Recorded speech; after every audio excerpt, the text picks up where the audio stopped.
అందరం కలిసి చదువుకుందాం. కీర్తన గ్రంథము 69వ అధ్యాయము 30వ వచనం. కీర్తనలతో నేను దేవుని నామమును స్తుతించెదను, కృతజ్ఞతాస్తుతులతో నేను ఆయనను ఘనపరచెదను. ప్రార్థన చేసుకొని దేవుని సహాయం కొరకు వెళ్ళి ముందుకు వెళ్దాం. ప్రేమ గల తండ్రి, పరిశుద్ధుడా నాయన, ఇంతవరకు పాటల ద్వారా నేను ఘనపరచుటకు ఇచ్చిన కృపను బట్టి వందనాలు చెల్లిస్తున్నాం.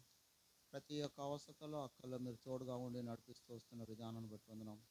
దేవ ఆరాధన కొరకు కీర్తన గ్రంథం 69వ అధ్యాయం 30వ వచనంలో దావీదు రాజు దేవా నిన్ను ఎందుకు స్తుతిస్తున్నాడో గణపరుస్తున్నాడో తను వ్యక్తపరిచిన విషయాలను తెలుసుకొని తద్వారా దేవా మేము కూడా నిన్ను స్తుతించేవారుగానే గణపరిచేవారుగా మీ యొక్క రక్షణను ఔన్నత్యాన్ని ఎరిగిన వారమై దేవ ఆత్మతో సత్యంతో నిన్ను ఆరాధించేవారుగా నన్ను మమ్మల్ని సిద్ధపరచమని వేడుకుంటున్నాం. దేవా నన్ను మరుగుపరచండి, మీరే నాకు బోరగా ఉండి మాట్లాడండి. దేవా వినిన వారికి అర్థమైన రీతిలో దేవా నిన్ను స్తుతించి గణపరిచేవారుగా మీరిచ్చే ఆశీర్వాదాలు దీవెనలు పొందేవారుగా ప్రతి ఒక్కరిని సిద్ధపరిచి మీరే మహిమగంత ప్రభావం పొందమని వేడుకుంటూ ప్రభువును రక్షకుడైన యేసుక్రీస్తునామమున నడిగి వేడుకుంటున్నాం తండ్రి. ఇక్కడ మనం చూసినట్టయితే కీర్తనకారుడు 69వ కీర్తనలో ముందుగా మనం చూడవలసిన విషయం ఏమంటే తన యొక్క పరిస్థితులను బట్టి 1వ వచనం చదవండి అమ్మ. 69:1. దేవా జనములు నా ప్రాణము మీద పొర్లుచున్నవి.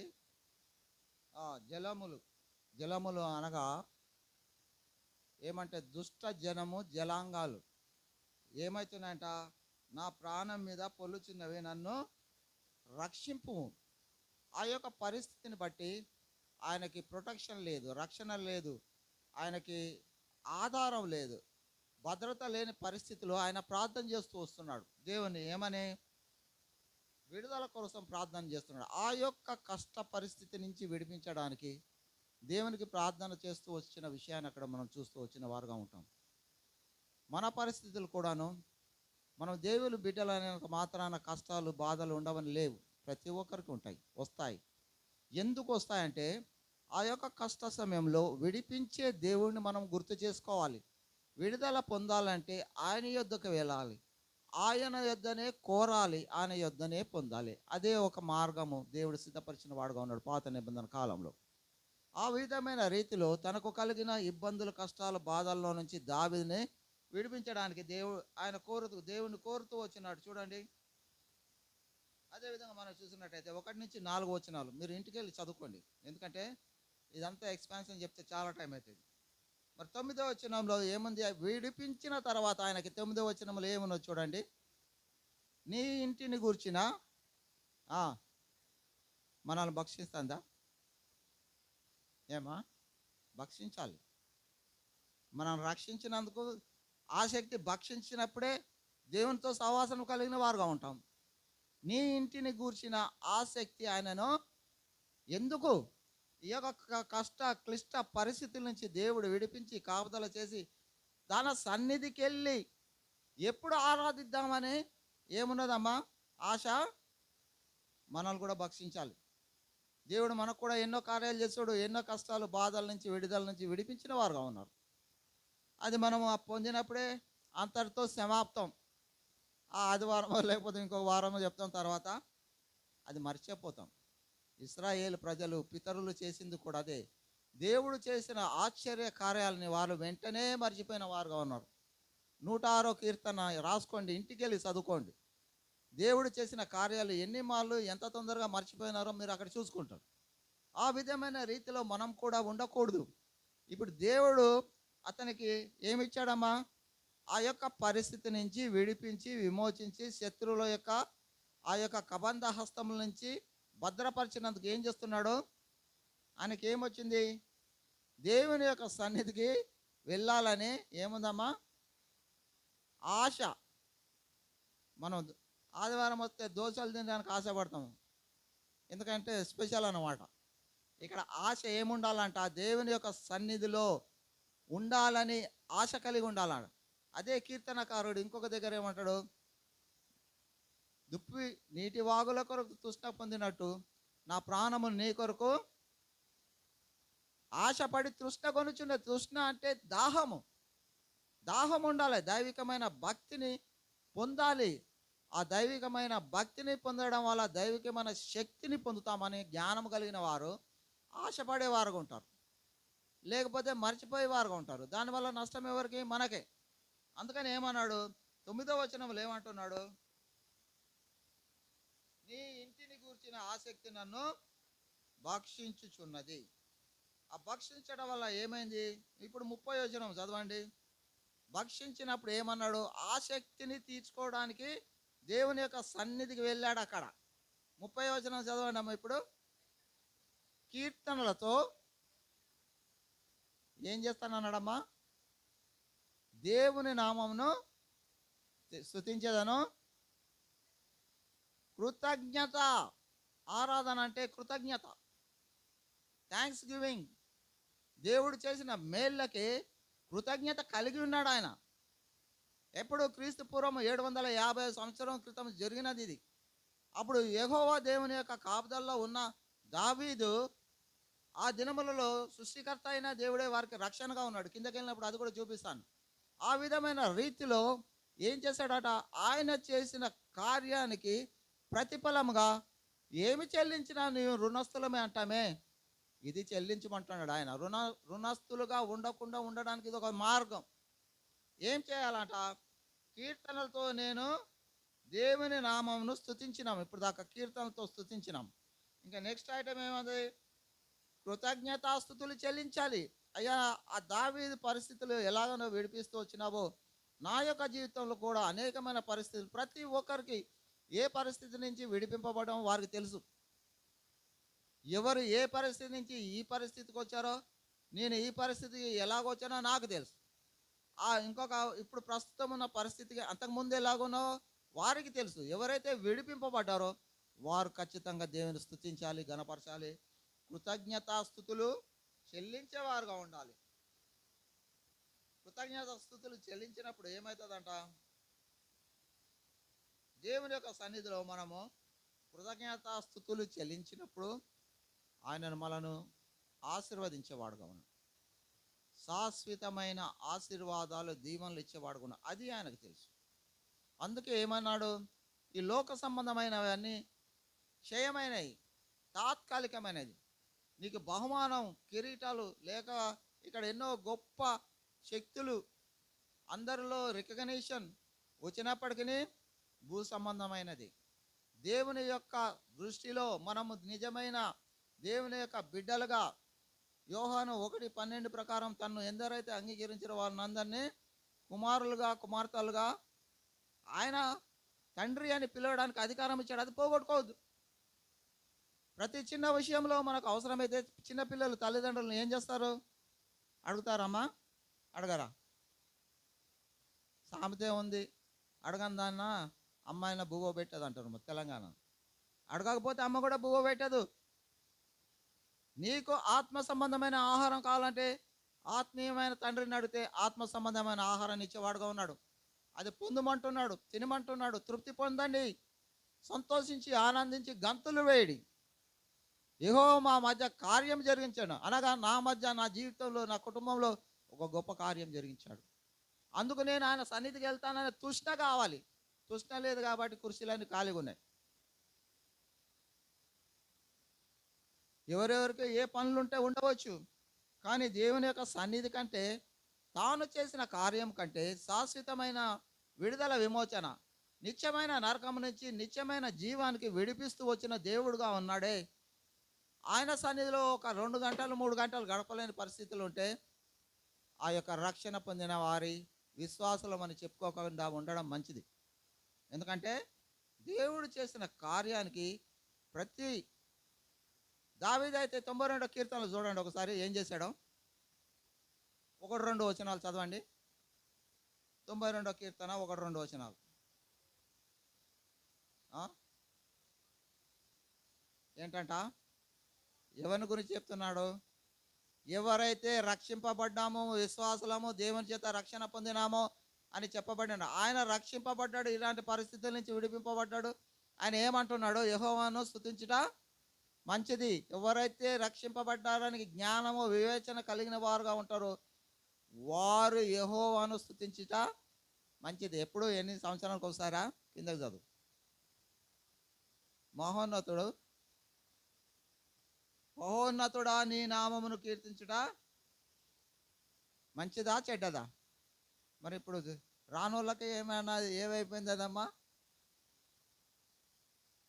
ఇక్కడ ఉట్టిగా రాయలేదు, పిచ్చోలే రాయలేదు. ఇలాంటి వ్యక్తులు దేవుని యొక్క రెండవ రాకడ వరకు కూడా ఉంటారని ముందుగానే ఎరిగి రాశారు. దేవుని యొక్క బైబిల్ గ్రంథం అంతా జ్ఞానము, సర్వజ్ఞాని అయిన దేవుని యొక్క మాటలే.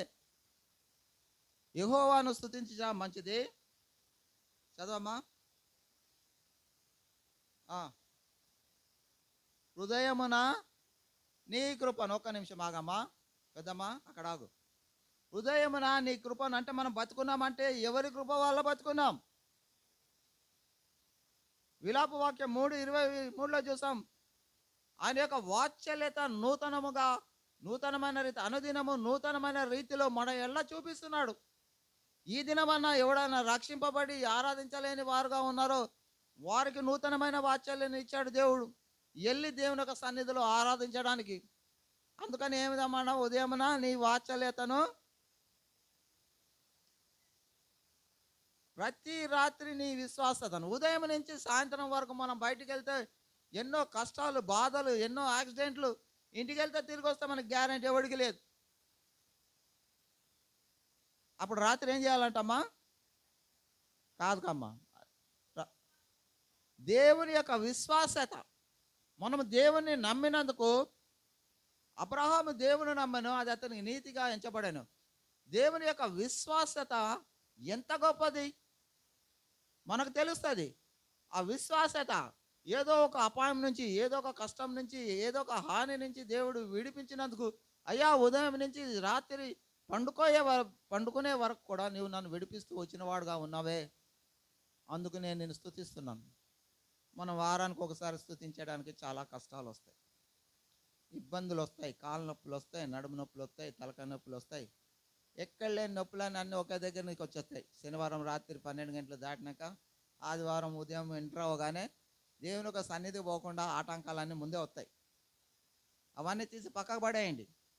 ఉన్నా పర్వాలేదు, నాకు ఆరోగ్యం బాగలేదు అయినా వచ్చినాను. ఎందుకు వచ్చాను? ఈ మాటలు చెప్పడానికి వచ్చాను. దేవుడు నన్ను పంపించాడు. అలాంటి పరిస్థితులు మనం క్రియేట్ చేసుకుంటే దేవుని యొక్క సన్నిధిని మనమే దూరం చేసుకున్న వారుగా ఉంటాం. దేవుడిచ్చిన అవకాశం, ఈ దినము ఫిబ్రవరి 2వ నెల వచ్చేసింది. అప్పటికే 25వ సంవత్సరంలో మొదటి వారంలోకి వెళ్ళాం. అంతేనా?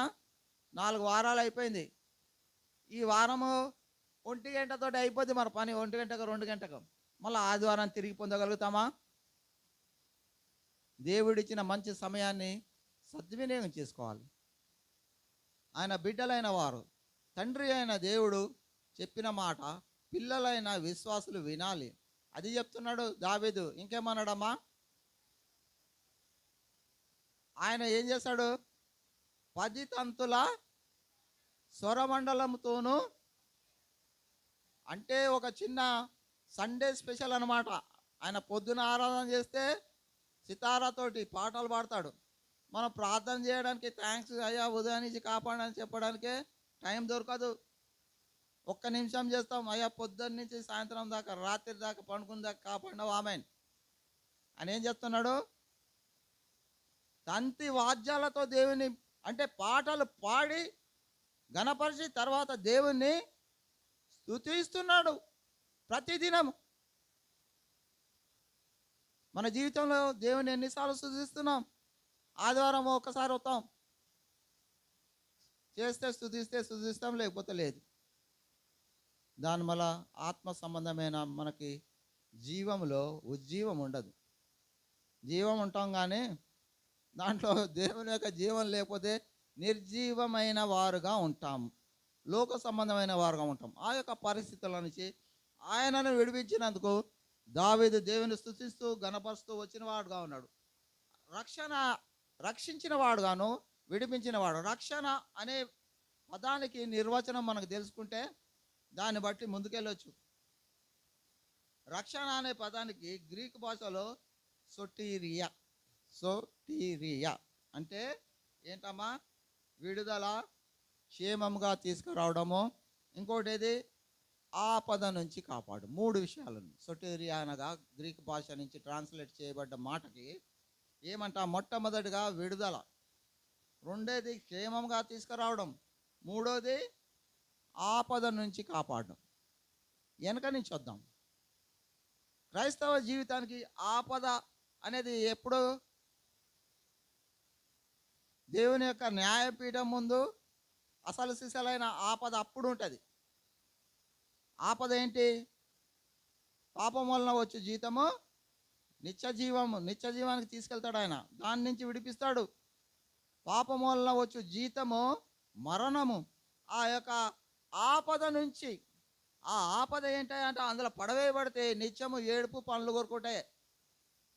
ఎప్పుడు ఒక రోజు 2 రోజులు అయితే ఏదైనా బాధపడతాం, తర్వాత అక్కడ ఏరియా హాస్పిటల్ పోయి పిసికిల దగ్గర ట్రీట్మెంట్ తీసుకోవచ్చు నాలాగా. ఇది ఎప్పుడు అగ్ని ఆరాధ పురుగు ఆపద. అలాంటి వేల తరముల వరకు ఒక ఆపద నుంచి తప్పించి దేవుడు నిత్యమైన సంతోషాన్ని, నిత్యమైన ఆనందమైన దేవుని యొక్క రాజ్యంలో, పరలోక రాజ్యంలో ఆయన ఎదుట ఆనందించేవారుగా చేస్తూ వచ్చినాడు. అది రక్షణ, ఆత్మ సంబంధమైన రక్షణ, శరీర సంబంధమైనది కాదు. ఇంకేమన్నాడు? క్షేమముగా తీసుకురావడం. మనము లోకంలో సాతాను యొక్క బంధకంలో బంధింపబడిన వారంగా ఉన్నప్పుడు ఆ సాతాను యొక్క కబంధ హస్తముల నుంచి విడిపించి దేవుడు క్షేమముగా తన యొద్దకు తీసుకొచ్చాడు. 58 యెషయా 58లో ఇందాక చూసింది అదే. తిరిగి క్షేమంగా తీసుకొచ్చాడు దేవుడు. ఆ తప్పిపోయి బబులోను చెరకు వెళ్ళిపోయిన వారిని 70 సంవత్సరాల తర్వాత దేవుడు శేషాన్ని క్షేమంగా తిరిగి తీసుకొచ్చి వారిని అక్కడ భద్రపరిచి వారిని స్తుతించి గణపరిచేవారుగా దేవుడు చేస్తూ వచ్చినవాడు కావాలి. ఇక్కడ మనం ఏంటి? విడుదల. విడుదల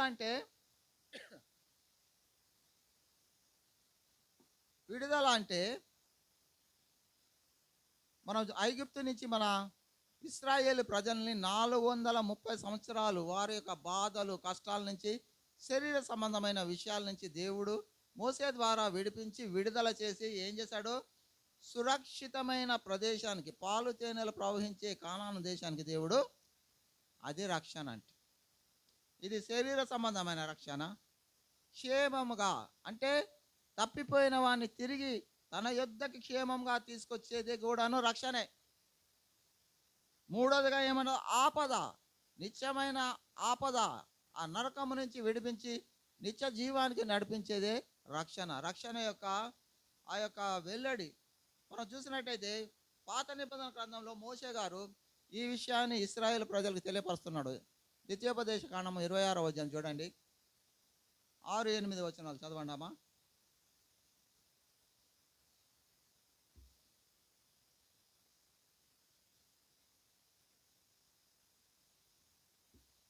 ఇరవై 26వ అధ్యాయము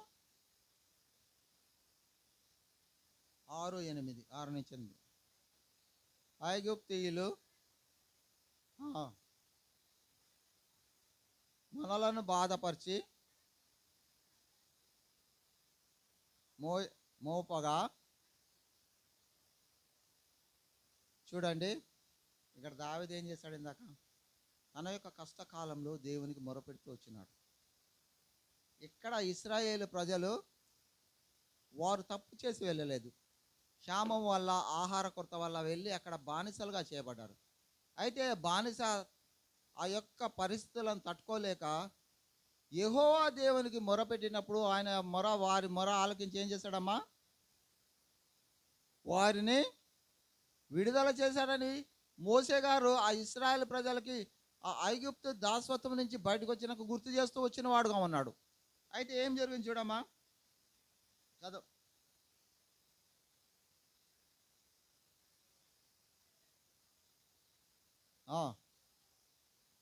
మన మనవిని ఏం చేస్తాడమ్మా? ఇక్కడ 3 రకాల విడిపించాడా? 3 రకాలు అంటే ఏంటి? తండ్రి అయిన దేవుని కార్యం ఉంది, కుమారుడైన క్రీస్తు యొక్క అక్కడ పార్టిసిపేషన్ అంటే ఆయన పాలు పంపులు ఉంది, పరిశుద్ధాత్మ దేవుని యొక్క కార్యం కూడా, ముగ్గురిది ఉంది అక్కడ. మూడు రకాలుగా చెప్పేది ఎందుకయ్యా అంటే, తండ్రి అయిన దేవుడు సృష్టికర్త, కుమారుడైన దేవుడు సృష్టికి కా పిలిచిన వాడుగా, తన వాక్శక్తి ద్వారా సృష్టిని సృష్టించిన వాడుగా, పరిశుద్ధాత్మ దేవుడు వీటిని అన్నింటి పరిశుద్ధపరిచిన వాడుగా, ఇక్కడ మానవుల యొక్క జీవితంలో కూడాను ఆ యొక్క దాసత్వం నుంచి విడిపించి విమోచించి ఏం చేశాడమ్మా, తిరిగి సురక్షితంగా వారిని తీసుకొచ్చిన వాడుగా ఉన్నాడు. ఆ విధమైన పరిస్థితులు ఏమన్నాడు, అయితే వారు ఏం చేయాలంట, 9-10 వచనాలు చదవమ్మా. ఆ విధముగా వారిని దేవుడు విడిపించినప్పుడు, ఆగమ్మ ఒక్క నిమిషం ఆగు. ఆ విధముగా వారిని దేవుడు విడిపించినప్పుడు ఇశ్రాయేలు ప్రజలు ఊరికైనా కూర్చున్నారా చూడండి. ఇప్పుడు చదవమ్మా.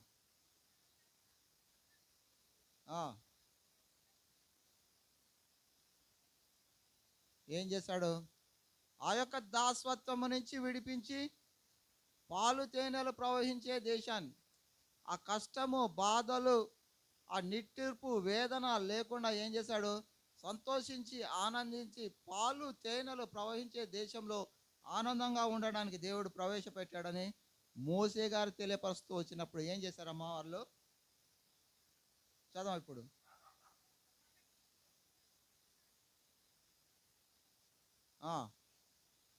చాలమ్మా. ఎప్పుడైతే ఆ యొక్క పాలు తేనెలు ప్రవహించే దేశాన్ని దేవుడు ఇచ్చాడో, ఆ యొక్క ప్రదేశంలో ప్రథమ ఫలము, మొట్టమొదటి ఫలము అనగా కుటుంబంలో పిల్లవాడు మొట్టమొదటి వాడైతే ఆ ప్రథమ ఫలము దేవుని యొక్క సన్నిధికి ఇచ్చేసేవారు, సమర్పించేవారు. ఇక్కడ ఆ దేశంలో పండిన పంటలనేడు ప్రథమ ఫలము అనగా దేవుని యొక్క మొదటి స్థానాన్ని ఇచ్చాడు. ఎందుకు ఇచ్చారయ్యా, దేవుడు ఆ యొక్క పరిస్థితి నుంచి ఈ యొక్క పరిస్థితికి విడిపించినందుకు. ఇంకా కింద చదవమ్మా.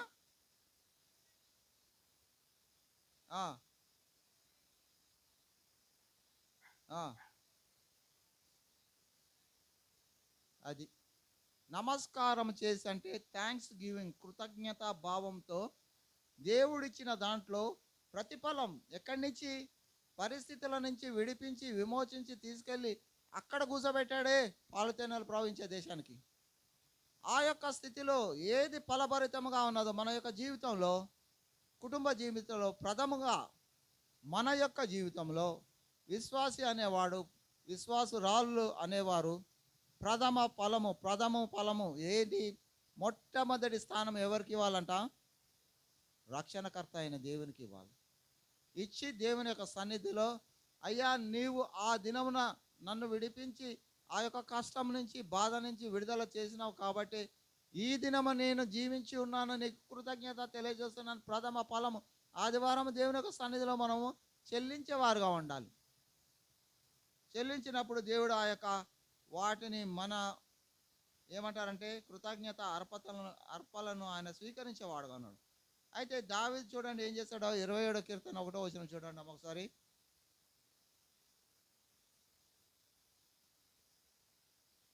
కీర్తన గ్రంథం 27వ అధ్యాయం 1వ వచనం. ఆయన ఒప్పుకుంటున్నాడు, విడిపించిన దేవుడిని ఏమంటాడు, యెహోవాయే నాకు వెలుగు. వెలుగు అనగా చీకటి జీవితంలో నుంచి దేవుడు నన్ను విడిపించి, అంధకార సంబంధమైన వాటిని విడిపించి దేవుని యొక్క వెలుగు నాలో నింపిన వాడుగా ఉన్నాడు. ఇంకేమన్నాడమ్మా, కాదు, వెలుగును రక్షణ, వెలుగునిచ్చి ఆ వెలుగులో తన రక్షణను కనపరిచి నన్ను తన సన్నిధిలో జీవింపజేస్తున్నాడు. కాబట్టి నేను ఎవరికి భయపడాల్సిన అవసరం లేదు. ఎందుకంటే సర్వ సృష్టికర్త ఆయనే, రక్షణకర్త ఆయనే, విడుదలకర్త ఆయనే. ఆయనే నాకు తోడుగా ఉన్నాడు, ఆయనే నా పక్షం నా కార్యాలు చేస్తున్నాడు, దేవుని స్తుతిస్తున్నాడు. అది స్తుతించడం అంటే. ఆ విధమైన రీతిలో దేవుని స్తుతించుతూ వచ్చిన వాడుగా ఉన్నాడు. 10వ వచనం కూడా చదవమా, 27:10. అలాంటి పరిస్థితులు స్తుతిస్తున్నాడు. అలా తల్లి తండ్రులు అన్నదమ్ములందరినీ ఎక్కడో అడవిలో వదిలేశారు, విడిచినాను, ఆయనే నన్ను చేరదీశాడని ఒప్పుకుంటున్నాడు. నేను గొర్రెలు కాసుకుంటూ జీవించేవాడిని, ఎక్కడో అడవిలో ఉండేవాడిని. ఆ యొక్క సమూయేలు ప్రవక్త ద్వారా పిలువబడి దేవుడు నన్ను కాపు నుంచి, గొర్రెల కాపు నుంచి ప్రజలను కాపు కాసే ఒక రాజుగా చేశాడే, అందుకు దేవుని స్తుతిస్తూ వచ్చినాడు. నా తల్లిదండ్రులు నన్ను విడిచిపెట్టారు, వీడు ఎందుకు పనికిరాడు, ఎందుకు కొరగాడు అని వదిలేశారు. వదిలేసి కాపలు, గొర్రెలకి మేకలకి కాపలకి పెట్టారు. అలాంటి వారినే దేవుడు ఏర్పాటు చేసుకున్నాడు. ఆ యొక్క దావీదుని ఏర్పాటు చేసుకొని ఆయననే ఏం చేశాడు, ఉన్నతమైన శిఖరముల మీద ఆసీనుడిగా చేసిన వాడుగా ఉన్నాడు. అనేకులకు రాజుగాను మరి న్యాయాధిపతిగాను ఉండేలాగా చేశాడు. 13వ వచనం కూడా ఒకసారి చదవండి అమ్మా. సజీవుల దేశమున నేను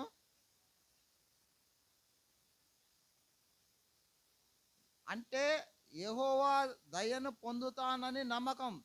ఇక్కడ ఎన్ని చేసినా ఆ యొక్క సజీవులు ఉండే ఆ యొక్క పరలోక రాజ్యంలో నేను ఖచ్చితంగా ఉంటాను అని నమ్మకంతో దేవుని స్తుతిస్తున్నాడు.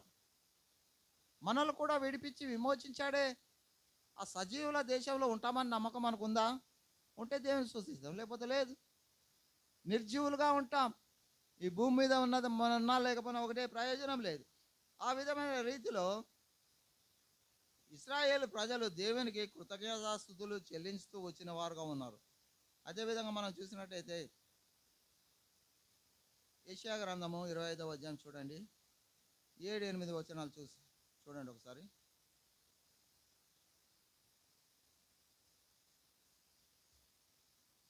యెషయా గ్రంథము 25వ అధ్యాయము 7-8 వచనాలు.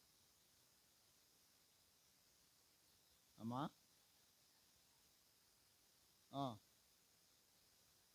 అమ్మ ఎవరో ఒకళ్ళు చదవండి, స్పష్టంగా చదవండి. ఒక లైన్ నువ్వు చదువుతాను, ఒక లైన్ ఏమి చదవగా 4 లైన్ నేను చదవాలి. నేను చదవలేకనే మీకు చెప్తున్నాను. సమస్త జనముల ముఖములను కప్పుచున్న ముసుకును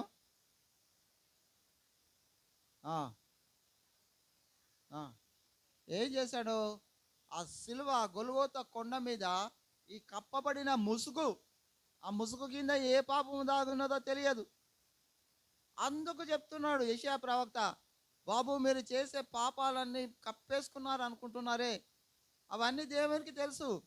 వాటి నుంచి విడుదల విమోచన కొరకే దేవుడు ఆ యొక్క గొల్గోతా కొండ మీద తన యొక్క ప్రాణాన్ని చేసి ఈ యొక్క ముసుగు అనే పాపాన్ని తీసివేసినాడు. కాబట్టి ఇశ్రాయేలు ప్రజల్లారా, శేషజనాన్ని చెప్తున్నాడు, మీరు దేవుని స్తుతించండి, గణపరచండి, ఆరాధించండి. మన ముసుగు తీయలేదా దేవుడు? అంటే ముసుగు తీయలేదంటే ఇప్పుడు తీసేస్తారేంది? హృదయం అనే దాని మీద కప్పబడిన, ఆ మలినం మీద కప్పబడిన ముసుగు గురించి మాట్లాడుతున్నాడు. అది ఎప్పుడైతే తీయబడుతుందో ఆత్మీయమైన నేత్రం తెరిచి ఆ యొక్క కార్యం జరిగించిన దేవుని ప్రత్యక్షంగా చూడగలుగుతాం. ఆ విధంగా చూసినప్పుడు ఆయన శక్తిని, ప్రభావాన్ని కొనియాడకుండా ఉండబోము. అది దేవుని యొక్క ఆత్మశక్తి మనకి ఇచ్చేవాడుగా ఉన్నాడు. ఆ విధమైన పరిస్థితిలో మనం చూసినట్టయితే కొత్త నిబంధనలు చూద్దాం. కొత్త నిబంధన గ్రంథంలో, పాత నిబంధన కాలంలో తండ్రి అయిన దేవుడు రక్షణకర్తగా ఉన్నాడని తన ప్రజలకు తాను తెలియపరచుకోవాల్సిన అవసరం వచ్చిన్నది. ఆ విధమైన పరిస్థితులు మనం చూసినట్టయితే కొత్త నిబంధన గ్రంథంలో చూస్తే రక్షణకు ఒకే మార్గం ఎవరండి?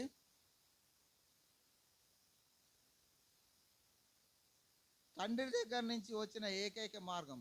యోహాను 4:14-6 చెప్తే, నేనే మార్గము సత్యం, అదే ఏకైక మార్గము. కొత్త నిబంధన గ్రంథంలో రక్షణకు ఒకే మార్గం.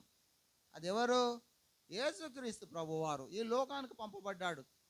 తండ్రి అయిన దేవుని చేత ఈ లోకాన్ని ప్రేమించేవాడుగాను, ఆయన ప్రేమించి తన కుమారుని పంపించి ఆయన ద్వారా రక్షణ అనే మార్గం ద్వారా పరలోకానికి తీసుకెళ్ళడానికి యేసుక్రీస్తు ప్రభువారిని మనకి ఈ లోకానికి పంపించిన వాడుగా ఉన్నాడు. అదేవిధంగా మనం చూస్తే రక్షణ అనేది పేతురు, యోహాన్లు అపోస్తల కార్యం 4వ అధ్యాయంలో చూద్దాం, 12వ వచనంలో ఏం చెప్తారు చూడండి. రక్షణనిచ్చిన దేవుని గురించి వారు మాట్లాడే మాటలు చూడండి. ఆ జన సమూహాలతో వాళ్ళు ఉన్నప్పుడు పరిశుద్ధాత్మ శక్తిని పైనుంచి పొందిన తర్వాత వారు జనముల్లోనికి వెళ్ళి ఈ యొక్క రక్షణ సువార్త ప్రకటిస్తున్నప్పుడు ఏం చెప్తున్నారంటే నిజమైన సత్యం వినండి.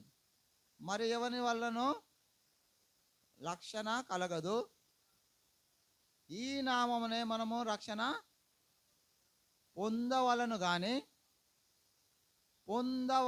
గాని అంటే అక్కడ కొద్దిసేపు ఆగాలి. గాని అంటే ఏంటి? వెనకాల గూని, పొందలేమని. పొందగలం. మరి ఏ నామమున మనకు రక్షణ కలగదు? ఎందుకు? మన రక్షణ నిమిత్తము ఆయన తన ప్రాణాన్ని తారపోసిన వాడుగా ఉంటాడు. యెషయా 53:5 అదే చెప్తాడు. మన దోషముల కొరకు, మన అతిక్రమల కొరకు వ్యసనాక్రాంతుడుగాను, వ్యాధిగ్రస్తుడుగాను, శ్రమను అనుభవించిన వాడుగాను ఆయన మన దోషములన్నీ ఆయన మీద వేసుకొని సిలువలో కార్యం చేసి మనం రక్షణ, విడుదల, విమోచన ఇచ్చినవాడు. ఆ నామమున తప్ప మరి ఏ నామమున మనకు, ఆయన సిలువలో కార్చిన రక్తం ద్వారా తప్ప మరి దేని వల్ల మనకు రక్షణ కలగదు. ఇంకా అడ్రస్లు చెప్తాడు, చదువు కిందకి. ఇప్పుడు ఆకాశము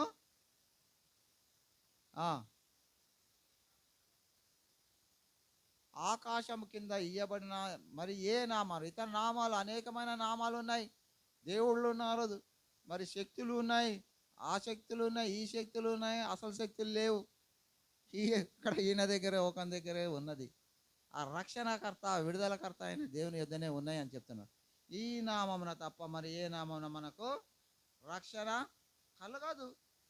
మరి రక్షణని ఇచ్చిన దేవుని మనము ఏం చేయాలా? కొత్త నిబంధన కూడాను అదే చూస్తాను. రక్షణ అనగానే విమోచన, అక్కడ విడుదల, ఇక్కడ విమోచన. విమోచింపబడిన వారం అంటాడు. విమోచింపబడిన వారం అంటే ప్రస్తుతం ఉన్న పరిస్థితి నుంచి విడిపించి, విమోచించడం అంటే కొత్తదైన మార్గంలో నడిపించడం, విమోచించడం. మనం దేవుని యొక్క రక్షణ లేనప్పుడు కప్పబడిన వారుగా, పాపములు అవన్నీ మన మీద ఉండి అవి కనబడకుండా ముసుకేసుకున్న జీవితంలో ఉన్నప్పుడు వాటి నుంచి ఈ సిలువ కార్యం ద్వారా, దేవుడు సిలువలో కార్చిన రక్తం ద్వారా విడిపించి, విమోచించి ఏం చేశాడంట? మనలను విమోచించినాడు. విమోచన అనగా ప్రమోషన్. ఇక్కడ నరకం నుంచి జీవానికి ప్రమోట్ చేస్తూ వచ్చిన వారుగా ఉన్నారు. ఎవరు చేస్తారండి? ఎవరికి ఉంది ఆ శక్తి? ఎవరికి లేదు. నీ పాపములు క్షమింపబడ్డాయని చెప్పడానికి ఎవరికైనా శక్తి ఉందా? లేదు. ఆ పత్రికలు అదే చూస్తాం. ఈయన పాపములు క్షమించబడ్డాయని చెప్తున్నాడు, దైవ దూషణ చేస్తున్నాడు అంటాడు. తర్వాత తెలిసింది వాళ్ళ కథ. శిలువ మీద కార్యం చేసిన తర్వాత సమాధి చేయబడి పునరుద్ధానుడై 3వ దినాన లేచి ఆ పునరుద్ధాన శక్తి ద్వారా ఆయన చేసిన కార్యాలు చూసినప్పుడు నోరు మూసుకున్నాడు. అది సత్యము. దేవుని యొక్క పునరుద్ధాన శక్తి. ఈ దినము ఆ యొక్క పునరుద్ధాన శక్తిని పొందిన వారము. ఈరోజు పునరుద్ధాన దినము నూతన నిబంధన ప్రకారం. పునరుద్ధరించిన దేవునికి మనం ఎంతగానో చేస్తాం. పొద్దున ఎవరైనా ఆరాధన చేసినరామా? దయచేసి ఏమనుకోకండి, నిజం చెప్పినరి. ఒక సిస్టర్, ఇంకా బ్రదర్స్, అది మాకు అవసరం లేదంటారులే బ్రదర్స్, ఇది చూడొద్దు అంటారు, ఇది చూడకండి అంటారు. ఏరా యవ్వనస్తులు పొద్దున్న లెగ్గానే ఆరాధన చూడరు, ఫోన్ చూస్తారు. నెట్టు తర్వాత పిట్టు. ఆ నెట్ తీసుకెళ్ళి ఏం చేస్తుంది? వలలో ఇరికిచ్చేస్తుంది, ఉరిలో ఇరికిచ్చేస్తుంది. ఈ దినం నుంచి 2025వ సంవత్సరంలో ఒక నూతనమైన రీతిలో దావీదు గారు 92వ కీర్తనలో చెప్పినట్టు కనీసం 2 మాలు కాకపోయినా ఉదయాన్నే వేకువ అనే దేవుని యొక్క సన్నిధిలో ఆయనతో మనము సంబంధం కలిగిన వారమైతే ఆ దినము ఏ విధంగా ఉంటుందో ఒకసారి మీరు ఆయన కృతజ్ఞత తెలియజేసి బయటికి వెళ్ళండి. 2వ మారు మీరు వద్దన్న కూడా మీకు మీరే రాత్రిపూట కృతజ్ఞత దావీదు ఎలాగ అలాగే చేయడానికి దేవుడు సిద్ధపరుస్తాడు. ఆ యొక్క సహవాసం కలిగి ఉండాలి. పొద్దున లేవగానే వేకువనే నేను లేచేదను దేవా అని దావీదు కీర్తన 3వ అధ్యాయంలో చెప్తాడు అనుకుంటా, 3:5లో. ఉదయమైన నా కంఠధ్వని నీకు వినిపిస్తానంటాడు. ఎవరెవరైతే దేవునికి తమ యొక్క కంఠ ధ్వనిని వినిపిస్తారో దేవుడు వారితో మాట్లాడేవారు. ఆ దినం యొక్క కార్యాలన్నీ సంపూర్తి చేసేవాడుగా ఉన్నాడు. మనము వద్దనుకున్న మరి తప్పనిసరిగా దేవుని కృతజ్ఞత తెలియపరిచే పరిస్థితిని ఏర్పాటు చేసేవాడుగా ఉన్నాడు. ఆ యొక్క స్థితి కావాలంటే ఏం కావాలి? దేవునితో సహవాసం కావాలి. ఆత్మ సంబంధమైన సహవాసం. దేవుని యొక్క సన్నిధిలో ప్రార్థన ఉదయాన్నే ఎవరైతే కృతజ్ఞతలు చెల్లిస్తారో వారి యొక్క ప్రతి కార్యాన్ని దేవుడు వర్ధిల్లింపజేసేవాడుగా ఉంటాడు. లేనట్టయితే ఏమంటాడు? దేవుడు మనం పిలుస్తాడు, రండిరా బాబు, ఇదిగో సమయం ఉన్నప్పుడే, దేవుడు మీకు సమీపంగా ఉన్నప్పుడే ఆయనను వెతుకుడు అంటాడు. యెషయా 55వ అధ్యాయంలో చూస్తాం. దేవుడు సమీపంగా ఉంటాడు. మనం లేవగానే పైకి చూస్తే ఎవరు కనబడతారు? మామూలు కళ్ళతో చూస్తే ఇక్కడ చూస్తే రేకులు కనబడతాయి, ఇంట్లో చూస్తే డాబా టాప్ కనిపిస్తుంది. ఆత్మీయమైన నేత్రంతో చూసినప్పుడు మనకు పైన దేవుడు ఉంటాడు. ఆయన వైపు కన్నులెత్తి చూసిన వారమైతే యాత్రా కీర్తనలో 121 కీర్తన ఏమంటాడు? కొండల తట్టు కన్నులెత్తుచున్నాను, నాకు సహాయము. తర్వాత ఏమంటాడు? యెహోవా వలననే నాకు అది ఎత్తడండి. రేపటి నుంచి మొదలు పెట్టండి, మళ్ళీ ఆదివారానికి కాదు, రేపటి నుంచి మొదలు పెట్టండి. వీలైతే సాయంత్రం నుంచే మొదలు పెట్టండి. అయ్యా మందిరానికి వెళ్ళాను, ఈ మాటలు విన్నాను, నిజమే ఉదయకాలం నుంచి నా జీవితంలో ఇన్ని పనులు చేస్తూ వచ్చినానే, అన్ని సక్సెస్గా అవుతున్నాయి. కొన్ని పెండింగ్ ఉండొచ్చు, అన్నీ అయితాయని కాదు, పెండింగ్ ఉండొచ్చు. దాని మీద దేవుని యొక్క ఉద్దేశం ఇంకా వేరేది ఉంటుంది. దాన్ని బట్టి కూడా అయ్యా ఆలస్యమైంది, మీరే దాన్ని దయచేసేవారు, సంతృప్తి పరిచేవారు, చేసేవారని నమ్మకంతో దేవుని స్తుతి చెల్లించండి. ఆ కార్యం జరగకపోతే మళ్ళీ వచ్చినప్పుడు నన్ను కాలర్ పట్టుకోండి. ఏంద్రా బాబు ఇట్లా చెప్పినావు, అలా కాలేదని నన్ను పట్టుకోండి, నిలదేయండి. దేవుని యొక్క వాక్యము నిజమైనది, సత్యమైనది, నిరంతరం నిలిచినది. ఈ వాక్యమే దేవుడే విన్నాడు, దేవుడే మనతో మాట్లాడతాడు. మనం దేవునితో మాట్లాడాలంటే ఒకే ఒక మార్గం, ఆయన నేనే మార్గం సత్యం జీవం అని రక్షణ గురించి మాట్లాడే దేవునితోటి మాట్లాడాలంటే ఒక్కొక్క మార్గం ఏంటంటే ప్రార్థన. ప్రార్థన ద్వారా దేవునితో మనం మాట్లాడతాం, మన అవసరతలు తెలియజేస్తాం. ఆయన వాక్యం ద్వారా మనతో మాట్లాడతాడు. వాక్యం అనే దేవుడు మాట్లాడే దేవుడు. ఆ వాక్యం అనే దేవుడు మనతో మాట్లాడినప్పుడు మన యొక్క జీవితంలో ఏ పరిస్థితులు ఉన్నావో తప్పు చేసినట్టయితే ఉపదేశించేవాడుగా ఉంటాడు. ఉపదేశం చెప్తాడు, అయ్యా నువ్వు నా కొడుకువే, నా కూతురువే, కానీ నువ్వు ఈ పొరపాటు చేస్తున్నవే, నువ్వు ఈ మార్గంలో వెళ్ళవలసిన వాడవు కాదు, వెళ్ళవలసిన దానవు కాదు. కాబట్టి దేవుని యొక్క సన్నిధిలో మనము మొట్టమొదటిగా ఆయనతో మాట్లాడినట్టయితే ప్రార్థన ద్వారా ఆయన మనతో, వాక్యం అనే దేవుడు మనతో మాట్లాడేవాడుగా ఉంటాడు. ఈ రిలేషన్ లేకపోతే మన జీవితము వ్యర్థమే. దేవుని యొక్క ప్రజలని చెప్పుకోవడానికి కూడా వీలు లేదు. అక్కడ ఏమంటున్నాడు చూద్దామా? రక్షణ పొందిన విధానాన్ని దేవునికి మనము వెల చెల్లించడం అంటే కృతజ్ఞతాస్తుతులు చెల్లించాలి. హెబ్రీ 3:13-15 అంటాడు, జివ్వాఫలం చెల్లించమంటాడు. దేవుడు ఏం అడుగుతాం లేడు, ధనం ఏమంటాం లేదు, నీ ఇల్లు ఏమంటాం లేదు, పొలం ఏమంటాం లేదు, నీకున్నాయన్నీ తీసుకొని రారా బాబు అంటాం లేదు. కేవలం ఏం చేయమన్నాడమ్మా? జివ్వాఫలం. దానికి ముందేమన్నాడు? వీళ్ళంతా ఇంగ్లీష్ మీడియం కాదమ్మా, ఎడవ చేయి దిక్కున్న వాళ్ళంతా ఇంగ్లీష్ మీడియం వల్ల ఎవరు చదవరేదురా బాయ్? చదువురా, చదువు. హెబ్రీ పత్రిక 13వ అధ్యాయము 15వ వచనం. ఇక్కడ నువ్వు నర్సీపట్నంలో ఉన్నావా, బేర్షెబలో ఉన్నావరా? చదువు. కాబట్టి ఆయన ద్వారా, అక్కడ మనము తీసేసి నేను పెట్టుకోండి, కొద్దిసేపు పెట్టుకోండి పైన ఒక బ్రాకెట్లో. కాబట్టి ఆయన ద్వారా నేను అనరేదురా భయ్, నేను అనరా, నేనని పెట్టుకోండి, అక్కడ తప్పేమి లేదు. మనము అంటే ఎవరైతే రక్షింపబడినారో వారిని గురించి పౌలు గారు చెప్తున్నారు.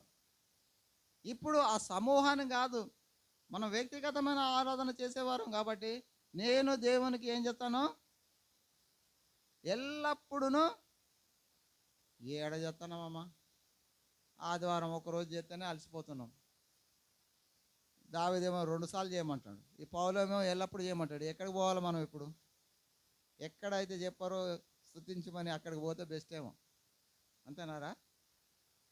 ఏ పని ఉండదు, వాళ్ళే పాడతారు, వాళ్ళే స్తుతిస్తారు, అన్నీ వాళ్ళే చెప్తారు, వాళ్ళు కూడా ఇస్తారు. పరీక్ష ఉండదు, ఏముండదు, పాస్ చేసేస్తారు. అది నిజమైన దేవుని యొక్క సన్నిధి కాదు. దేవుడు అంగీకారము, దేవునికి ప్రీతికరమైన రీతిలో మనము జీవించమంటాడు పౌలు గారు. సేవకుడైనా, విశ్వాసి అయినా, విశ్వాసురాలైనా దేవుడు మనల్ని చూస్తే అబ్బా నా కుమారుడు, అమ్మా నా కుమార్తె అని దేవుడు మన గురించి సాక్ష్యం చెప్పే విధంగా ప్రీతికరమైన రీతిలో జీవించమంటున్నాడే. ఆ ప్రీతికరమైన రీతిలో జీవించి దేవునికి జీవాఫలం చెల్లించమంటున్నాడు. అంతే, అంతకన్నా ఇంకేం అడుగుతాం లేదు మనం చూసినట్టయితే ఆ విధమైన పరిస్థితుల నుంచి. అయితే పౌలు గారు ఏమంటున్నాడంటే, మన యొక్క జీవితంలో దేవుడు ఏం చేశాడు? రోమా 6:6 చూడండి. ఆయన వ్యక్తిగతమైన రీతిలో ఆరాధించడానికి ఒక విషయాన్ని తెలియపరచు. రోమిలకు రాసిన పత్రిక 6వ అధ్యాయం 6వ వచనం ఏమనగా, మనం ఇంకనూ పాపమునకు కాకుండునట్లు పాప శరీరము నిరర్ధకమగునట్టు మన ప్రాచీన స్వభావము వేయబడిందా? ఎరుగుతాంలే కానీ అక్కడ వాళ్ళు ఉన్నోళ్ళు ఎరిగారు, ఇప్పుడు మనం ఎరిగామా? ఎరిగితే దేవుని స్తుతిస్తారు. ప్రాచీన స్వభావము యేసుక్రీస్తు కూడా సిలువ వేయబడి నవీన స్వభావమును ధరించిన వారంగా ఉన్నప్పుడు నూతనత్వం ఏంటి? ఇదే విషయాన్ని గురించి 2 కొరింథీ 5:17 చెప్తాడు. ఎవడైనా క్రీస్తు యేసునందు ఉన్నట్టయితే వాడు నూతన సృష్టిగా చేయబడిన, పాతవి గతించని, పాత రోత జీవితాన్ని తీసివేశాడు దేవుడు. కొత్త జీవితాన్ని ఇచ్చినా కూడా మనం దేవుని స్తుతించలేకపోతే ఆ పాత జీవితం బాపతు కొన్ని బ్యాలెన్స్లు మనలో ఉన్నాయి కాబట్టి దేవుని స్తుతించలేకపోతున్నాం. ఆ బ్యాలెన్స్ తీసేయండి. 99% ఒప్పుకొని ఒక 1% ఉన్నా కూడా దేవుని ఆరాధింప చెయ్యలేని పరిస్థితిలోనికి తీసుకెళ్తాడు సాతాను. ఆ 1% కూడా ఒప్పుకోండి. దేవునితో మాట్లాడండి, దేవుడు మీతో మాట్లాడే విధంగా చేసుకోండి. ఆయన చేత మనం సిద్ధపరచబడిన వారం అయితే ఆయన నుంచి మనం వేరు చేసేవారుగా కూడా దేవుని ప్రేమించే వారికి అన్నీ సమకూర్చి చేస్తాడని మరి రోమా 8:28 చెప్తాడు. దేవుని ప్రేమించేవారుగా ఉంటే సమస్తమును సమకూడుటకు, అంటే అన్ని మంచికే దేవుడు సమకూర్చి చేసేవాడుగా ఉంటాడు. కింద ఒక లిస్టు చెప్తాడు, ఎత్తైనను లోతైనను పరిస్థితి ఏదైనప్పటికీ దేవుడు నిన్న వాటి నుంచి విడిపించి 32, 33 చదువుకోండి ఇంటికెళ్ళి. రోమా 8:31 నుంచి కిందకి చదువుకోండి ఇంటికెళ్ళి. ఇక్కడ కాదమ్మాయి, ఇక్కడ తీర్థం మళ్ళీ నేను ఇంటికి పోను, ఇక్కడే ఉంటాను. చదువుకోండి. ఆ యొక్క పరిస్థితుల నుంచి దేవుడు విడిపిస్తున్నాడే, విమోచిస్తున్నాడే. అందుకని ఏమంటాడు? 1 తెస్సలోనికి రాసిన పత్రిక 5వ అధ్యాయంలో చూడండి. పరిస్థితి ఏదైనప్పటికీ 16వ అధ్యాయం 18వ వచనం అనుకోండి. చూడండి అమ్మా, ఎన్ని 16? ప్రతి విషయం అందును కృతజ్ఞతాస్తుతులు చెల్లించుడి. అది దేవుని చిత్తం ఏమై ఉన్నది? విడిపింపబడిన తర్వాత సమస్యలు రావని లేదు, వస్తాయి. పరిస్థితి ఏదైనప్పటికీ. అందుకే ఫిలిప్పీ 4:6 అంటాడు, దేనిని గురించి చింతించకడు, మీ చింత యావత్తు ఆయన మీద వేసి కృతజ్ఞతాస్తుతులు చెల్లించబడ్డాడు. అక్కడ వేయడం వరకే మన పని. కృతజ్ఞత ఎప్పుడు చెప్తాం? సక్సెస్ఫుల్గా దేవుడు దాన్ని తప్పిస్తాడని మనలో భావన వచ్చినప్పుడు కృతజ్ఞత చెప్తాం. పని కాకముందే మనం ఏమైనా చెప్తామా? ఎవరికైనా ఏదైనా పని ఇస్తామమ్మా, కొద్దిగా చేసి పెట్టండి అని. ఆయన చేయకముందే thank you very much, many thanks అని చెప్తామా? ఎప్పుడు చెప్తారా పాప? మీరు అట్లా చెప్తారా? చెప్పరు కదా, ఎవరు చెప్పరు. దేవుడు నమ్మదగినవాడు, దేవుడు ఎంతైనా నమ్మదగినవాడు, మనమైతే నమ్మదగని వారం. తిమోతేయులకు రాసిన పత్రికల 2వ అధ్యాయం 13వ వచనములు చెప్తాడు. 1 తిమోతి 2 తిమోతిలో అనుకుంటా, తిమోతితోటి దేవుడు చెప్తాడు, దేవుడు ఎంతైనా నమ్మదగిన వారు రాబాయ్, మనమే నమ్మదగిన దగా చేసేవారు, మోసం చేసేవారు. ఆ విధంగా ఉండకండి. దేవుడు ఎంత నమ్మదగిన వాడుగా ఉన్నాడో, దేవుని పిల్లలైన మనం కూడా అంతే నమ్మదగిన వారుగా ఉన్నప్పుడు దేవుడు మనల్ని ఆశీర్వదిస్తాడు, దీవిస్తాడు. ఈ లోకం శాశ్వతం కాదు. మా అంటే 70, 80, 100 సంవత్సరాలు బతికితే మేము మంచి ఆరోగ్యం ఉంటే, తర్వాత ఆదాం సంతతి 963, 70 సంవత్సరాలు బతికిన వాళ్ళు ఉన్నారు. అయినా వాళ్ళు ఈ లోకం మొదలుపెట్టారు. అందులో అందరు వెళ్ళారా? 2, 3 వెళ్ళారు. అంతకాలం ఇచ్చినా కూడా దేవుని యొక్క శక్తిని, ఆయన యొక్క ఉద్దేశాన్ని, చిత్తాన్ని ఎరగలేని వారుగా ఉన్నారే. మనకిచ్చింది కొద్ది సమయమే. 90 కీర్తనలో చెప్తాడు మోసే గారు, 60, 70, 80. ఇప్పుడు ఆల్రెడీ నేను 67 వచ్చిందమ్మా. ఇంకా దేవుని యొక్క రక్షణ తెలియకుండా తిరిగినట్టయితే దేవుడు ఒకసారి ఒక మొట్టికాయ వేసాడు అనుకో, అయిపోద్ది. చాప్టర్ కోజ్ అయిపోతే బాక్స్లో పడేస్తారు, తీసుకెళ్ళి ఇక్కడ పడేస్తారు, అయిపోద్ది. దేవుడు సమయాన్ని ఇస్తున్నాడు. దేవుడు తన రాకడని ఆలస్యం చేయడానికి కూడా కారణం, ఏ దుష్టుడునో మరణించటం వల్ల నేను సంతోషించేవాడు కాను, వాడు తన ప్రవర్తనను మార్చుకొని నాతో తిరిగి నా వైపుకి వచ్చినట్టయితే వాడిని బట్టి నేను సంతోషించేవాడుగా ఉండాలి. మనల్ని బట్టి దేవుడు సంతోషించాలి.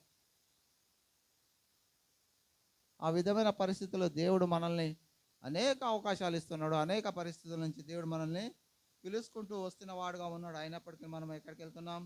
ఒకే మార్గం అని చెప్తున్నాడు. ఆ యొక్క విడుదల, విమోచనం గురించి ఒకే మార్గం చూస్తూ వచ్చినాం.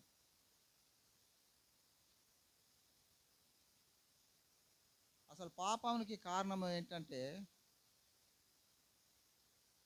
సాతాను యొక్క ఆధీనంలోనికి వెళ్ళిపోవడానికి కారణం అంటే, ఆదికాండం 3వ అధ్యాయంలోనే మన ఆది పితరులు చేసిన కార్యం వల్ల దేవుడిచ్చిన ఆధిక్యతను కోల్పోయి సాతాను చేత మనము బంధింపబడిన వారు. ఆ యొక్క బంధం నుంచి విడిపించడమే పాత నిబంధన కాలంలో దేవుని యొక్క అసలు సిసలైన రక్షణ. ఆదికాండం 3వ అధ్యాయం 21వ వచనంలోనే దేవుడు ఆ యొక్క వారి యొక్క తప్పిదానికి, ఆజ్ఞాతిక్రమే పాపమైన ఆ పాపాన్ని నుంచి విడిపించడానికి ఏం చేశాడు చూడండి. దేవుడైన యెహోవా ఆదామునకును అతని భార్యకును చర్మపు చొక్కాయిలను చేయించి అక్కడ ఒక పశువుని పాప పరిహారార్థ బలిగా అర్పించి, ఆ పాత దినములో అదే పాప పరిహారార్థ బలి వలన రక్షణ, కానీ సంపూర్ణ సిద్ధి లేదు. రక్షణ అంటే తాత్కాలికమైన క్షమాపణ దొరుకుతుంది కానీ లేదు. అప్పుడు ఏం చేశాడు దేవుడే? ఆ యొక్క పాపానికి రెమెడీ, ఔషధం, విడుదల ఏంటంటే చర్మపు చొక్కాయలు చేయించి. చర్మపు చొక్కాయలు అంటే జంతువులు, అక్కడ పొట్టేళ్ళు, వాటిని కోసి బలి అర్పించి దేవుడు పాప పరిహారార్థ బలి అక్కడ చేసిన తర్వాత ఏదైనా తోటలోనే ఆ యొక్క పాపము నుంచి వారిని విడిపించడానికి, ఆ పాపము కనబడకుండా ఆ యొక్క పాపము మీద ఈ చర్మాయి చొక్కా వేశాడే, ఆ సమయంలోనే మనము పాపంలోనికి వెళ్ళిన వారం, ఆ పాపం యొక్క దాసత్వానికి దాసులమైన వారంగా ఉన్నాం. అది కొనసాగుతూనే వస్తుంది. ఆ విధమైన రీతిలో మనం చూసినట్టయితే అపోస్తల కార్యం చూడండి 10:38 చూడండి ఒకసారి.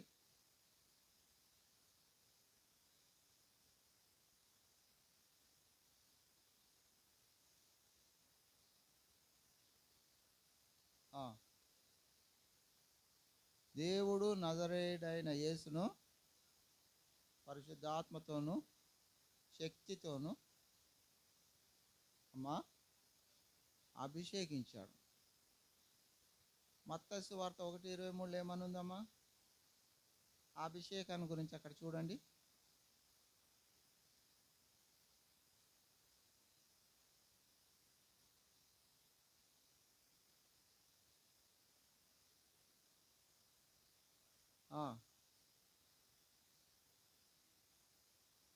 మత్తయి సువార్త 1:23, 21 చూడండి. ఆ, ఆ. ఏం పేరు పెట్టారమ్మా? మన దగ్గర కూడా యేసులు ఉంటారు పేర్లు. యేసులు అంటే అసలైన సిసలైన యేసులు మన దగ్గర ఉన్నారు. భూమి మీద ఉన్న వాళ్ళంతా పేరు మాత్రం యేసు. వాడు చేసేది ఏం పని? రాక్షస పనులు. తన ప్రజలను తమ పాపము నుంచి విడిపించడానికి.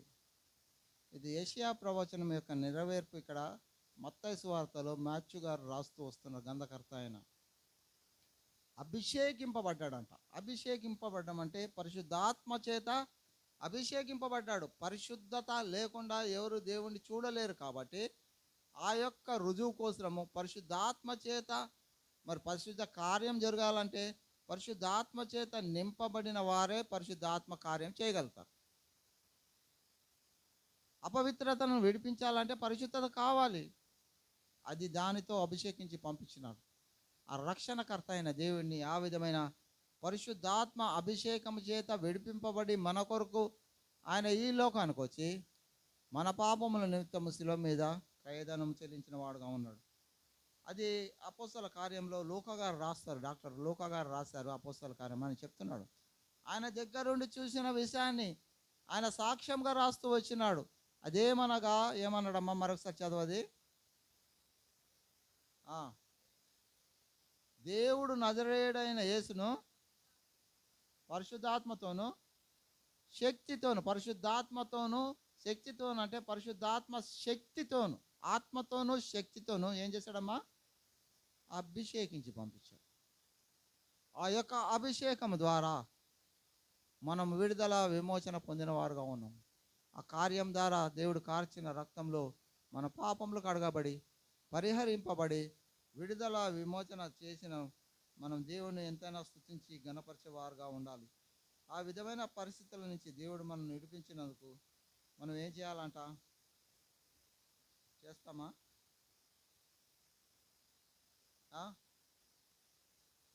చేస్తే మంచిది. అలా విడిపింపబడి దేవుని స్తుతించి గణపరిచి ఆరాధించే వారికి దేవుడు కొన్ని బహుమానాలు ఇచ్చిన, కొన్ని వనరులు ఇక్కడ కాదు పరలోకమందు సమకూర్చు వచ్చినాడు. దేవుడు అన్యాయస్తుడు కాదు.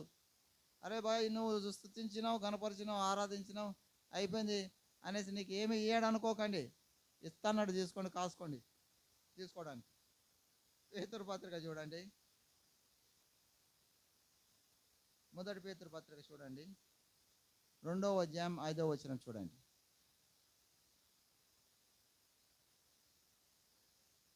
ప్రభు దయాళుడని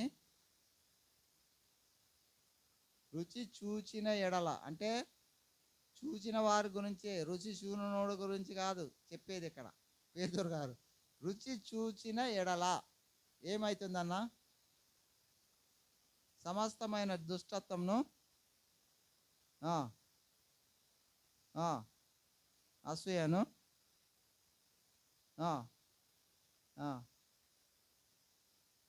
ఏం చేస్తాడు? కొత్తగా జన్మించిన ఈ యొక్క మానవ యొక్క హృదయంలో ఉన్న కల్మషము, దోషము, ఈర్ష అవన్నీ తీసేస్తాడు. దేవుడు దయాళుడని ఆయన యొద్దకు వెళ్తే ఇవన్నీ తీసేసి విమోచించి ఏం చేస్తాడంట? కొత్తగా జన్మించిన శిష్యువుని పోలినట్టు. కొత్తగా జన్మించిన శిష్యుడు ఏడుతుంటాడు. జనరల్గా అయితే ఏడుస్తూనే ఉంటారు. పోయి వాడిని ఎట్లాగంటే వాడు లేచి నేను చెంప మీదకి వెళ్ళి కొడతాడా? ఎందుకంటే వాళ్ళకి కల్మషం లేదు, ద్వేషం లేదు. వీడు నన్ను ఇలాగన్నాడా అని కొడతాడా? అలాంటి స్వభావం ఉన్నవాడిని తీసేసి, ఈర్ష, ప్రతి విషయంలో ఈర్ష, అంటే ఒకడు బాగుపడితే మనం ఓర్వలేము, అది మనకు సంబంధించింది కాదు. వాడు ఎట్లా సంపాదించాడో మనకు అనవసరం. వాడు దేవుడికి లెక్క చెప్పుకుంటాడు. మనం దేవుని దగ్గర కూడా 37వ కీర్తనలో దావీదు కూడా దేవుని దగ్గర సనుగుతాడు. అయ్యా, వాడు దొంగలు ఈ విధమైన రీతిలో విరజిల్లుతూ వస్తున్నారే అని అంటే దేవుడు ఏమంటాడంటే, వారిది తాత్కాలికమైన నిద్రపై నువ్వు శాశ్వతమైన వర్ధిల్లత నేను నీకు ఇస్తాను, వారిని చూసి నువ్వు వ్యసన పడకమంటాడు. అది తీసేస్తాడు. యాక్చువల్గా అయితే మనకి మనది మనం చూసుకోవడానికే లేదు. ఇంకా అవతల వాళ్ళని చూసి ఏం వ్యసన పడతాం?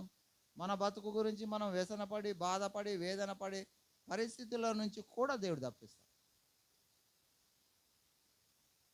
ఇంకేమన్నాడు ఆయన కిందకి? నిర్మలమైన వాక్యమును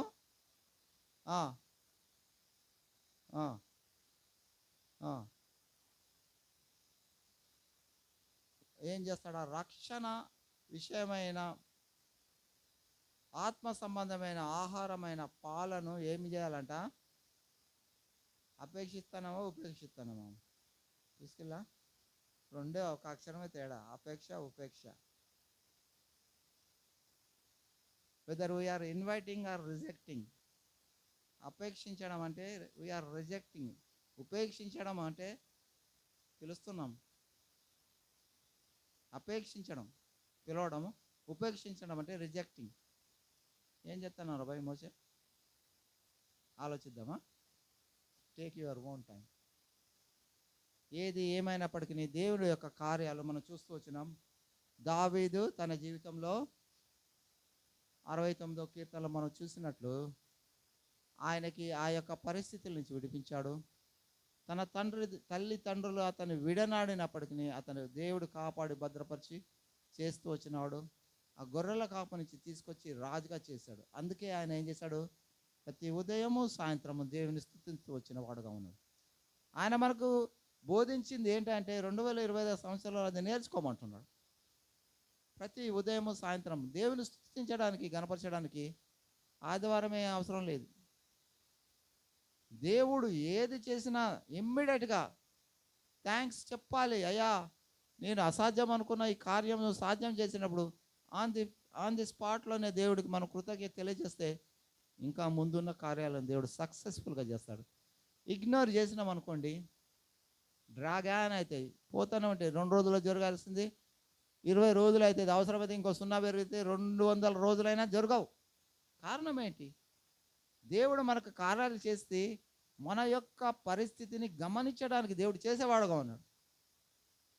కృతజ్ఞత కలిగి ఉంటాడా, లేక వీడు దీంతో నన్ను మర్చిపోతాడా అని దేవుడు పరీక్షించేవాడుగా ఉన్నాడు. ఆ విధమైన పరీక్షకు లోనవ్వకుండా ఎప్పటికప్పుడు దేవుని మనం స్తుతించేవారుగాను, గణపరిచేవారుగా ఉండాలని ఆయన కోరుతూ వస్తున్నాడు. ప్రతి ఒక్క సమయంలో పాత నిబంధన కాలంలో పితరులను ఐగుప్తు దాసత్వం నుంచి 430 సంవత్సరాలు వారి యొక్క ఏడుపు నిట్టూర్పు వినినవాడుగా ఉన్నాడు.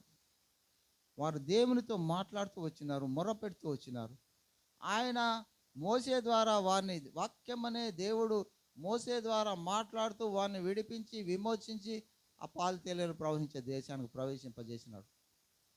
క్రీస్తు ప్రభు కూడాను పాపము వల్ల మనం వచ్చి జీతం మరణమని తెలిసి పాప దాస్యంలో ఉన్న మనలను విడిపించి విమోచించి మనల్ని రక్షించి తన యొక్క రాజ్య వారసులుగా చేసిన దేవుని మనం స్తుతించాలి.